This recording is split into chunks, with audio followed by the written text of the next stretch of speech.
एक क्वेश्चन है जो मेरे से ऑलमोस्ट मेरे हर सेशन में कोई ना कोई जरूर पूछता है, तो मैंने सोचा कि आज इस क्वेश्चन की डेप्थ में हम चलेंगे मिल करके, यानी कि आप जो मुझे अभी वीडियो में देख रहे हैं और मैं, हम लोग मिल करके इस क्वेश्चन की डेप्थ में चलेंगे और डीपली समझने की कोशिश करेंगे कि इस क्वेश्चन का क्या आंसर है।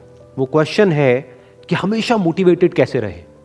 तो इससे पहले कि इस क्वेश्चन की हम डेप्थ में चले, मैं आपको बताना चाहूंगा एक ऐसी स्टडी के बारे में जो बहुत ही इंटरेस्टिंग है। वो हुई थी कोलंबिया यूनिवर्सिटी में 1998 में।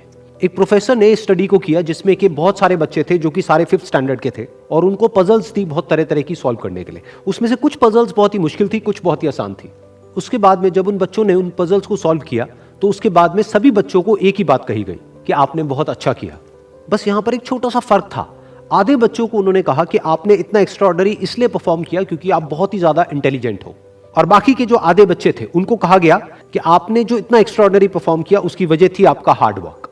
फिर उसके बाद में दोबारा से इन सब बच्चों को कुछ पजल्स दी गई सॉल्व करने के लिए, जिसमें से कुछ बहुत ही आसान थी और कुछ बहुत ही मुश्किल थी।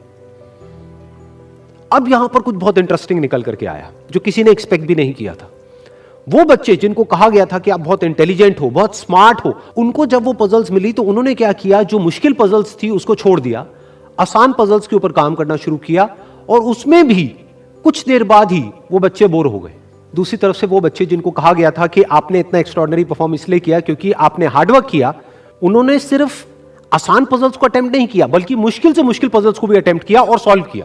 फिर उसके बाद में जब ये पूरी स्टडी कंप्लीट हुई तो उन बच्चों से पूछा गया कि किसको ज्यादा मजा आया इसको करने में। तो वो बच्चे जिनको कहा गया था कि आप बहुत इंटेलिजेंट हो, उनको मजा नहीं आया, यानी कि वो मोटिवेटेड नहीं थे। और वो बच्चे जिनको कहा गया था कि जो भी आपने किया वो अपने हार्डवर्क की वजह से किया, उन्होंने ना सिर्फ अच्छा परफॉर्म किया बल्कि वो एंड तक मोटिवेटेड भी थे और उनको मजा भी आया। अब ये स्टडी जिसके बारे में मैंने अभी आप लोगों को बताया, ये इतनी इंटरेस्टिंग इसलिए है क्योंकि ये जिस तरीके से हम सोचते हैं हमारे थॉट पैटर्न को चैलेंज करती है। हम क्या सोचते हैं कि अगर हम पेरेंट्स हैं या हम टीचर्स हैं और अपने बच्चों को हम बोलेंगे कि आप बहुत इंटेलिजेंट हो, आप बहुत स्मार्ट हो, तो वो अच्छा परफॉर्म करेंगे। लेकिन इस स्टडी में एग्जैक्ट उसका ऑपोजिट निकल करके आया है। तो इस स्टडी में जो फैक्ट्स रिवील हुए उसको समझने के लिए हमको एक कॉन्सेप्ट को समझना पड़ेगा, जिस कॉन्सेप्ट को कहा जाता है लोकस ऑफ कंट्रोल। हुआ क्या कि जिन बच्चों को कहा गया कि आप बहुत ही स्मार्ट हो, बहुत ही इंटेलिजेंट हो, उनका जो लोकस ऑफ कंट्रोल था वो उनके अंदर नहीं था, उनके बाहर था। लोकस का मतलब है सेंटर ऑफ कंट्रोल, मतलब कि अगर वो स्मार्ट है, अगर वो इंटेलिजेंट है, तो इसमें उनका खुद का कोई रोल नहीं है, वो उनके कंट्रोल से बाहर है। दूसरी तरफ से जिन बच्चों को कहा गया कि जो भी आपने अचीव किया वो अपने हार्डवर्क की वजह से अचीव किया, उनका जो लोकस ऑफ कंट्रोल था वो उनके अंदर था, यानी कि हार्डवर्क पूरी तरह से उनके खुद के हाथ में था कि अब उनके ऊपर है कि वो कितना हार्डवर्क करते हैं।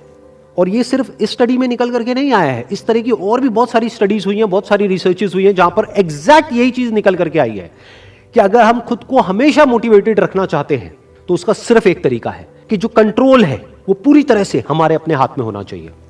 तो अब समझने की कोशिश करते हैं कि ऐसा क्या होता है कि जो कंट्रोल है वो हमारे हाथ से चला जाता है, और ऐसा क्या होता है जब कंट्रोल हमारे हाथ में आ जाता है।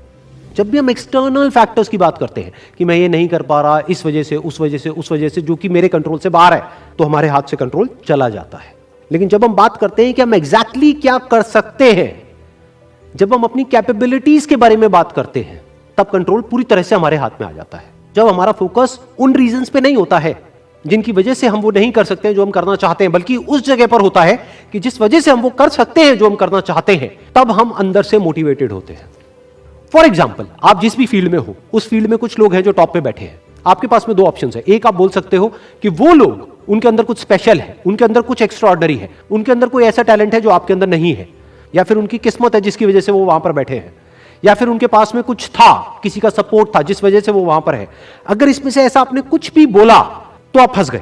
अब आप मोटिवेटेड नहीं रह सकते उस काम को करने के लिए जो आप काम कर रहे हो, क्योंकि अब कंट्रोल आपके हाथ से बाहर है। क्योंकि अब अगर आपके पास में वो है ही नहीं जो उनके पास में है, तो अब आप वो कैसे बन सकते हो जो कि वो बन चुके हैं। लेकिन अगर आप ये बोलते हो कि जिस भी फील्ड में आप हो, उस फील्ड में जो भी टॉप पे बैठे हैं वो वहां पर है अपने हार्डवर्क की वजह से, अपने स्मार्ट वर्क की वजह से, या जो कुछ भी उन्होंने किया, जो कुछ भी उन्होंने सीखा उसकी वजह से, तो अगर वो कर सकते हैं तो मैं भी कर सकता हूं। उन्होंने भी मेरी ही तरह एक ना एक दिन कहीं ना कहीं से शुरुआत करी थी, जहां से कि आज मैं शुरुआत कर रहा हूं। तो मुझ में और उनमें अगर कोई फर्क है तो वो सिर्फ एक है, वो है टाइम का, कि आने वाले 10 साल बाद या 20 साल बाद मैं भी उन्हीं की जगह पर हो सकता हूं या उनसे भी आगे हो सकता हूं जहां पर आज वो है। तो अब कंट्रोल पूरी तरह से आपके हाथ में है। तो हमारे पास में हमेशा ये दो ऑप्शंस होते हैं, एक कि हम कंट्रोल को अपने हाथ से छोड़ दें और दूसरा कि कंट्रोल हम पूरी तरीके से अपने हाथ में ले लें। एक के कंट्रोल हमारा बाहर हो, एक है कंट्रोल हमारा अंदर हो। तो इस बात को हमेशा याद रखना कि आपका कंट्रोल कहीं बाहर नहीं होना चाहिए, आपके अपने ही अंदर होना चाहिए। Wish you all the very best. Thank you so much.